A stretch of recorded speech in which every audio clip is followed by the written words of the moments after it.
Nityananda. This is KAILASA's official response to Ahora El Pueblo. I address you on behalf of KAILASA regarding your recent articles that systematically misrepresent our sovereign nation, our diplomatic efforts, and our humanitarian mission, while simultaneously undermining the sovereignty of indigenous nations in Bolivia. For a publication named Ahora El Pueblo, your reporting demonstrates a concerning lack of interest in the actual communities affected by your words. The irony isn't lost on us that a media outlet serving the local people seems so determined to conjure entire populations out of existence through journalistic sleight of hand. You've declared KAILASA a fictional nation, with the confidence of a child insisting their imaginary friend deserves a seat at the dinner table. How fascinating that you've devoted an entire article to something you claim doesn't exist. That's quite a word count for a hallucination, isn't it? KAILASA isn't a recent invention. It is the revival of ancient Hindu sovereign states and ecclesiastical institutions with documented unbroken succession spanning thousands of years. The Supreme Pontiff of Hinduism is the 203rd sovereign in a lineage with historical roots that were flourishing while many recognized nations were still figuring out the wheel. The Montevideo Convention of 1933 explicitly states that the political existence of the state is independent of recognition by other states. This isn't just our opinion, it's binding international law. Your apparent belief that nations spring into existence only when blessed by former colonial powers is not just wrong, it's just ridiculously outdated. So ask yourself, would you describe Taiwan as fictional? Kosovo? Palestine? The Sovereign Order of Malta maintains diplomatic relations with 112 countries, despite having no territory. Are they fictional too? You claim KAILASA is not recognized as a state by any actor in the international community within the framework of the 1961 Vienna Convention. This statement reveals a legal understanding so profoundly confused, it would make first-year law students wince in sympathetic embarrassment. The Vienna Convention on Diplomatic Relations doesn't establish criteria for statehood. It codifies diplomatic privileges and immunities. Citing as a basis of state recognition is like using a cookbook to diagnose a medical condition. You're holding the wrong manual entirely. KAILASA fulfills all four criteria of statehood established in the Montevideo Convention with flying colors. We have a permanent population. We maintain a defined territory. We have an established government. And we clearly demonstrate capacity for international relations. While claiming to merely report government statements, your articles actively undermine indigenous rights with the precision of a colonial administrator dividing territories on a map. By framing KAILASA as fictitious or alleged, you delegitimize not only our nation, but also the indigenous communities who have exercised their constitutional right to enter into international partnerships. Bolivia's plurinational constitution explicitly recognizes indigenous self-governance as a fundamental principle of the state, a document that you seem to have skimmed with the attention span of a goldfish. Article 30, Section 2.4 guarantees indigenous people the right to self-determination and territoriality, while Article 30, Section 2.5 ensures their right to maintain their own institutions. It appears that your concern for indigenous rights evaporates faster than morning dew when indigenous communities exercise those rights in ways that don't fit your preconceived notions. Thus, this selective application of principles is as transparent as your attempts at serious journalism. Your failure to include perspectives from indigenous leaders whose sovereignty you so casually dismiss speaks volumes, and none of those volumes would make for flattering reading. Your dismissive "the origins are Hindu" comment speaks volumes about your publication's biases. Would you summarize the Vatican as its origins are Catholic and consider your journalistic duty fulfilled? Or is it reductionism reserved for traditions that don't originate from your preferred hemisphere. This isn't just a sloppy journalism, this is cultural erasure dressed up as reporting and accessorized with prejudice. You've chosen to repeat tired falsehoods about the Supreme Pontiff of Hinduism with all the investigative rigor of a gossip column, while conveniently omitting his complete exoneration by the United States Federal Court, which ruled in his favor and fined the false accusers nearly $500,000. See United States District Court of Southern District of Ohio, case number 2, 13-CV-00526. Despite nearly 15 years of malicious prosecution in India, the Supreme Pontiff of Hinduism has never been convicted of any crime.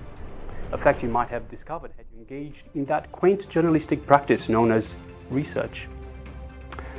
11 medical experts have confirmed his physical condition makes him incapable of committing the alleged crimes. Multiple international human rights experts, including former UN Justice Council jurist Jeffrey Robertson, KC, have confirmed that the prosecution has devolved into persecution. Your silence on these established legal facts speaks louder than your accusations ever could. It's practically shouting through a megaphone. You've characterized legitimate diplomatic agreements between sovereign entities as suspicious, with all the nuances of a medieval witch hunt. All our agreements with indigenous nations include the explicit provisions, payment effectuated after ratification by competent authorities, thus ensuring full compliance with Bolivian law number 465 and ILO Convention 169. The implication that indigenous leaders lack the capacity to enter into international agreements isn't just an insult to KAILASA, it's a patronizing dismissal worthy of a 19th century colonial administrator. These agreements focus on preserving indigenous cultural heritage, not exactly villainous. Protecting biodiversity in ancestral territories, scandalous. Supporting sustainable development initiatives, how dare we? And documenting and preserving endangered knowledge systems, the horror. The time frame reflects the long-term commitment needed for effective environmental stewardship, not some nefarious global conspiracy. Long-term conservation agreements are standard practice globally, recognized by international environmental law and only suspicious to those whose historical understanding stopped at yesterday. Your claim that KAILASA managed to sneak into United Nations sessions deserves a Pulitzer Prize for fiction. What's next? We use an invisibility cloak and magic password. KAILASA participated openly and transparently in these international forums according to established protocols. Hardly the behavior of international interlopers. Your shock that Hindu representatives might participate in international forums reveals more about your biases than Spider-Man's secret identity reveals about Peter Parker. Your reporting completely ignores the historical context of Hindu genocide and ethnocide, one of history's most overlooked atrocities, with the historical sensitivity of someone who believes history began when they were born. There were once 50 indigenous Hindu nations spanning 6 million square kilometers across Asia, with 10,000 indigenous traditions across 1,700 Hindu provinces and 200 Hindu kingdoms. However, centuries of violence has led to hundreds of millions of Hindus being massacred, apparently not newsworthy to you. Millions have been enslaved, orchestrated famines killing over 160 million people, and destruction of thousands of temples, over 1 million educational institutions, and 80 million texts. The very cultural erasure that you are now continuing. Today, only a small fraction of these indigenous Hindu traditions endure, with all Hindu sovereign lands having been unlawfully annexed, leading to forced mass exodus of indigenous Hindus. KAILASA represents the preservation of traditions that colonizers try to eradicate. By delegitimizing KAILASA, you're not just attacking a modern entity, you're continuing centuries of erasure against indigenous Hindu heritage with the calculated precision of colonial predecessors. Your reporting fails every principle of ethical journalism with the thoroughness of a student determined to score 0 on the exam. Let's have a look at the truth. You've omitted crucial facts and misrepresented basic legal principles with impressive dedication. Independence. Your bias against indigenous self-governance is so transparent it could be used as a window. Fairness. You've excluded KAILASA's perspective and, tellingly, the voices of indigenous leaders with surgical precision. Humanity. Your dismissive language dehumanizes both KAILASA citizens and indigenous communities with remarkable efficiency. Accountability. Your unwillingness to correct obvious errors reveals a concerning lack of journalistic integrity that would make tabloids blush. Your articles don't just fail journalistic standards, they violate Bolivian law with enthusiasm of a bull in a china shop. Article 4 guarantees freedom of religion and spiritual beliefs in accordance with worldviews. Article 21.3 enshrines the right to freedom of thought, spirituality, religion, and worship. Article 30, Section 2.2 specifically protects indigenous peoples' cultural identity, their religious beliefs, spiritualities, practices, and customs. Article 30.2, Section 2.3 guarantees indigenous peoples the right to cultural identity, religious beliefs, spiritualities, practices, and customs, and their own worldview.